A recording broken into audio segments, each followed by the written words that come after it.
राम राम मित्रों, कैसे हैं आप सभी।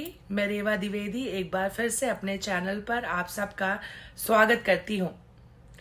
ये बुखार सिर्फ हम इंसानों को अपनी चपेट में नहीं लेता, इसका कष्ट प्रभु को भी उठाना पड़ता है। साल में एक बार ही सही, लेकिन हमारे प्रभु भी बीमार पड़ते हैं।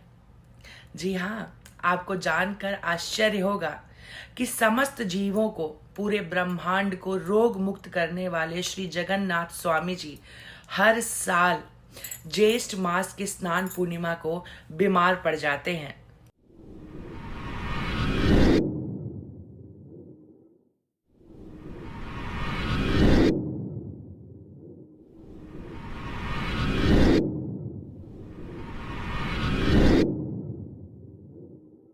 जब भगवान अपने भक्तों की तरह बीमार पड़ते हैं, तब भक्तों को ही भगवान की सेवा करनी होती है।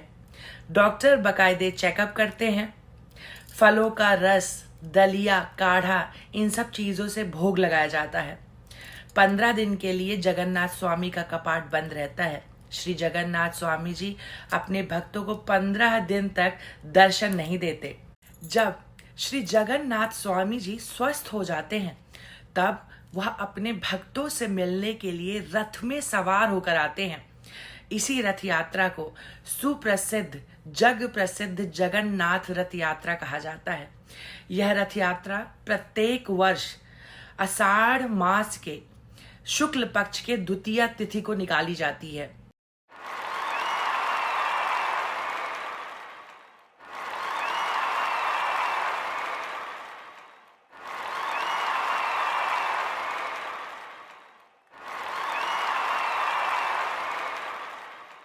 अब जगन्नाथ स्वामी जी आखिर बीमार क्यों पड़ते हैं? उड़ीसा के जगन्नाथपुरी में एक सज्जन रहते थे, माधव दास जी। उन्हें देश, दुनिया, संसार, मोह माया, किसी चीज से कोई लेना देना नहीं था। वह सिर्फ श्री जगन्नाथ स्वामी के चरणों में पड़े रहते थे। उनका सुबह से लेकर शाम तक सिर्फ और सिर्फ जगन्नाथ स्वामी जी के सेवा में ही कटता था। एक दिन ऐसा हुआ कि माधव दास काफी बीमार पड़ गए। उन्हें उल्टी दस्त का रोग लगा। वो इतने बीमार पड़ गए कि वो मल मूत्र अपने बिस्तर पे ही, अपने कपड़ों पे ही त्यागने लगे। जो कोई भी उनकी मदद के लिए आता, माधव जी मना कर देते। माधव दास जी का कहना था कि श्री जगन्नाथ स्वामी जी मेरी रक्षा करेंगे। धीरे धीरे माधव दास की तबीयत बिगड़ती गई। फिर आप विश्वास करेंगे नहीं, लेकिन स्वयं जगन्नाथ स्वामी जी आए माधव दास की सेवा करने के लिए। उन्होंने दिन रात माधव दास की सेवा की और इस प्रकार से सेवा की कि कोई भी इंसान सोच नहीं सकता, वैसा कर नहीं सकता, और ऐसा हो नहीं सकता कि भक्त अपने भगवान को न पहचाने। जब भक्त माधव दास ने आंखें खोली तो वह तुरंत ही भगवान जगन्नाथ स्वामी को पहचान गया और उन्होंने हाथ जोड़कर प्रभु जगन्नाथ स्वामी से सवाल किया कि हे प्रभु, तुम तो प्राणदाता हो, तुम तो त्रिलोकी हो, तुम तो चुटकियों में मेरा ये रोग ठीक कर सकते थे, फिर तुमने ये सब कुछ क्यों किया? तुमने मेरा रोग यूं ही क्यों नहीं हर लिया?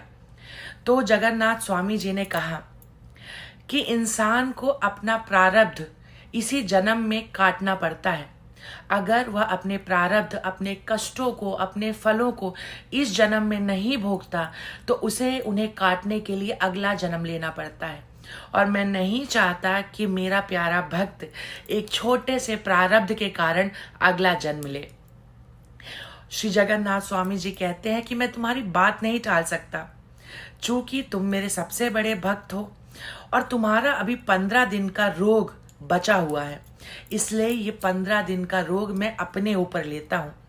तब से श्री जगन्नाथ स्वामी जी हर साल उसी समय 15 दिन के लिए बीमार पड़ जाते हैं और 15 दिन बीमार पड़ने के बाद जब वह भक्तों को दर्शन देते हैं, तब जगन्नाथ रथ यात्रा निकाली जाती है। जय श्री राम।